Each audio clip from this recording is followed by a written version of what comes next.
Picture this. You're in your bed at 2 a.m. reading art news articles from 2020, trying to find something to ease your mind. Suddenly, before you know it, you're doom scrolling on TikTok looking at Da Vinci memes from years ago.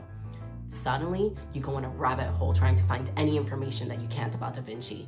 Not just that, but also on top of that, trying to find anything that doesn't have anything to do with the Mona Lisa. And the more you read, the more you notice, holy fuck, this man is so gay.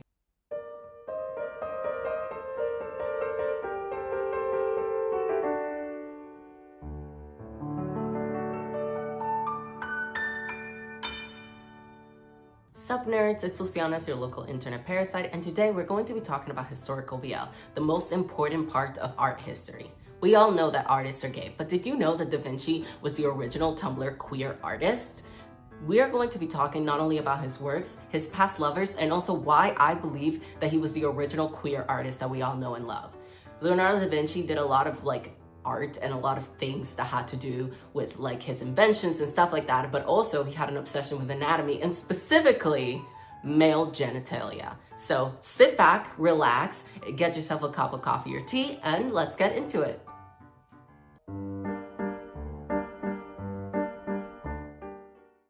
To understand who Leonardo da Vinci is, we are first going to see who he is and what he did. Leonardo da Vinci lived from 1452 to 1519. He was an Italian Renaissance artist and was also an architect, an engineer, and a scientist. Two of his most influential works were the Mona Lisa and the Last Supper. But one of the main reasons that I think he stood out the most among other artists and inventors was that he created plans for a flying machine 400 years before the actual first ever plane was invented. One of the things that Leonardo also was known is that he never really finished his inventions, which I think kind of tracks with how a lot of artists nowadays never truly finish all of their works in one go. Some notable facts about Da Vinci were his written notes, where you can find him sketching, working, and understanding everything he could around him. Some of his most interesting works were the borderline obsession he had with human anatomy and reproductive usage.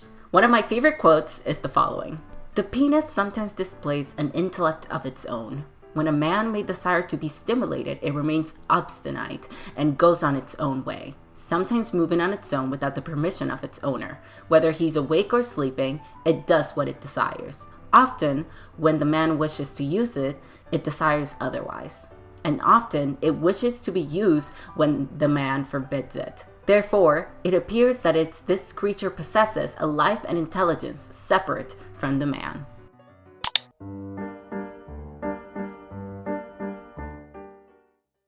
Now, we understand that Leonardo da Vinci was nothing but a genius. Not just that, but he was really into anatomy. But how does this relate to his queerness? Well, let's talk about what his thoughts were on intercourse. The sexual act of coitus and the body parts employed for it are so repulsive that were it not for the beauty of the faces and the adornment of the actors, the pent-up impulse, nature would lose the human species. One could say that he was sex repulsed, as some of the ace members in the audience might agree, but I would say that his love of the male body and male genitalia actually made me question his sexuality and also the things that he was into. To put it point blank, Da Vinci loved men. He loved drawing men, he loved learning about men, and he surrounded himself with men all the time. Not just that, but also it showcases his relationships with women. He was an advocate for women at the time, and he also enjoyed and had various platonic relationships with women in his life. Of course, meanwhile, they stayed clothed.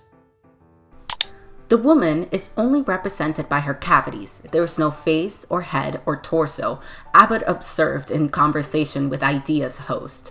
Naila Ayed, he referred to sexual intercourse as repellent, and certainly this would be a good illustration of the point of view. Meanwhile, he drew countless beautiful sketches of the phallus and the anus. Now I know the perfect person to talk more about this. I present to you all Sabrina Fisher, one of my favorite monster smut writers of all time, and also an all-around history nerd. Plus, one of my favorite hosts of all time. Hey, what in the... Who? No. What are you? Well, I'm Lucianis, or TJL, your local parasite. By the way, that salad, totally great place to meet you in. What was it again? A Caesar salad? But the packaging said it was pre-washed. Yeah, I wouldn't trust that. Remember, kids, to wash your vegetables. Anyways, what do you know about the Renaissance? I mean, I did take those courses in university, like Roman history, Roman literature, medieval history, like 3 different medieval lit courses, Intro to Latin, English Renaissance too. That's great. Now, what do you know about Da Vinci being gay? Da Vinci? Gay? Why, yes, of course. Well, I don't think they would have used that term back in the days. The word gay as we use it now is a very recent term in the history of the English language, let alone Toscano or Florentine vernacular. I know. I mean, something my art teachers used to say was to never give a historical figure a gender identity or sexuality in those times. After all, those terms didn't exist, and we consider historically inaccurate. And to that, personally, I say... Tell you how this is gonna work. You ain't gonna tell me shit. Listen, suck my Shut up, listen to me. Suck my you man. Listen, suck my You will be here in the court on Monday. You'll be here sucking my Well, listen to me now. Go yourself. Okay, I'm going to tell you how this is gonna work. You either listen or not. I don't care. I'm through. Why, okay. Sure. But for the sake of historical accuracy, I'm just gonna say there was a lot of homoerotic aspects to his life. It would make sense that an Italian Renaissance figure had lovers of the same gender. Well, as some would know, antiquity has been the fantasy par excellence for the good old days, all throughout Italy for a long time. Even Italian fascists during World War II tried to make the Roman Empire make a comeback. And throughout the Western tradition, antiquity was the reference for art and philosophy. And like most culture before the rise of Abrahamic religions, anything about gender and sexuality was different back then. Da Vinci must have studied the greats of ancient Roman Greece in his training as an artist. In those Renaissance days, anybody rich or famous would not have been caught dead not knowing at least one dead language, especially in Florence. One thing we know about the pre-Christian Roman world is that the relationships between men were vastly different from a matrimonial union. A man of higher standing would and could use their sexual capital with other men as leverage in the political world. They would often enter politics by being mentored by an older man, and part of that relationship was sexual. Men fought alongside each other at war, which created intense friendships. While the intercourse with a woman could result in a child, and a marriage led to the union of households, that was superficial. One could argue that, to some Roman men in high places, the love between 2 men was much deeper and its betrayal even more dangerous and hurtful.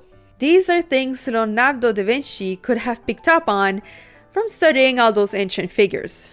Then you add the factor that during the Italian Renaissance, the clergy was a political faction full of men greedy for power and money, especially the papacy. That can make a lot of people lose faith in organized religions, especially those that dictate their lives. And then there was indulgences. With those, a man like Leonardo da Vinci could easily commit something like sodomy, pay off a priest, and have their soul saved. That's pretty awesome information. So he was gay, right? Well, he could have been likely to have sexual relations with other men. Romantic entanglements too. Can I leave now? I was reading this book with a sexy werewolf dragon hybrid and it was just getting juicy. Of course, don't let me stop you from having your fun, you little perverted author. Goodbye. To add on to it, Da Vinci surrounded himself with many beautiful men in his life. Some that even became his muses. So why don't we explore that?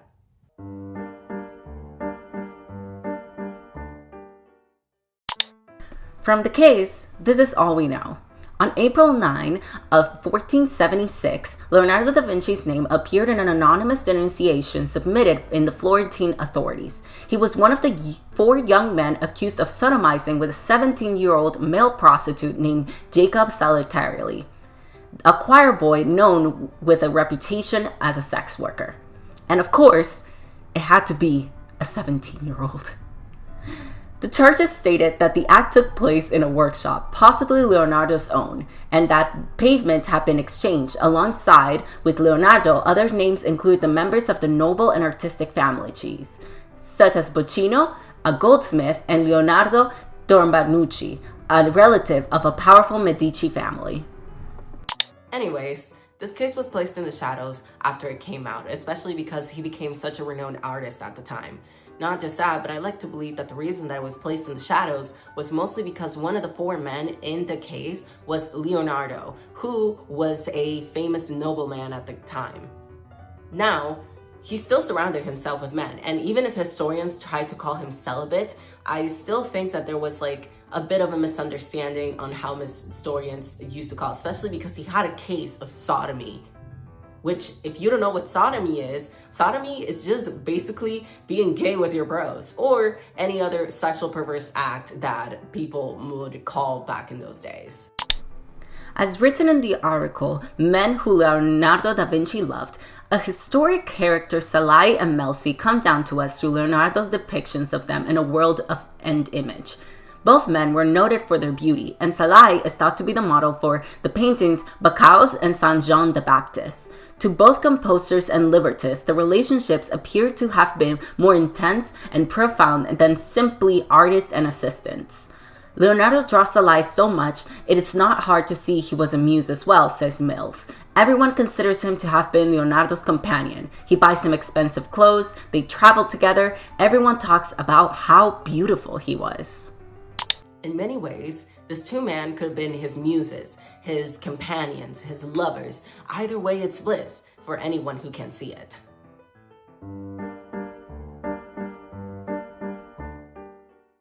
So why should we care if Da Vinci was gay or not? Well, the answer is very simple. It's all about representation.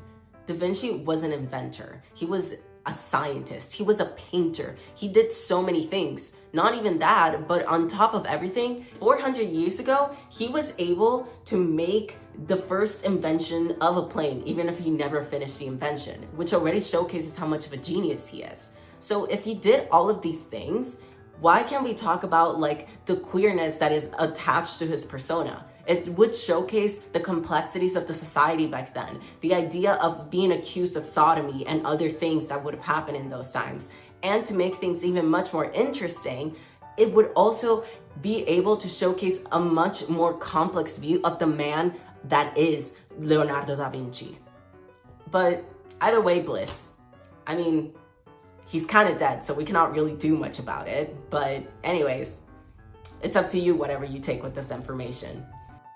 Thank you so much for everything and watching. And also, I want to do a little shout out to the last video that I put on Birdie and Picasso.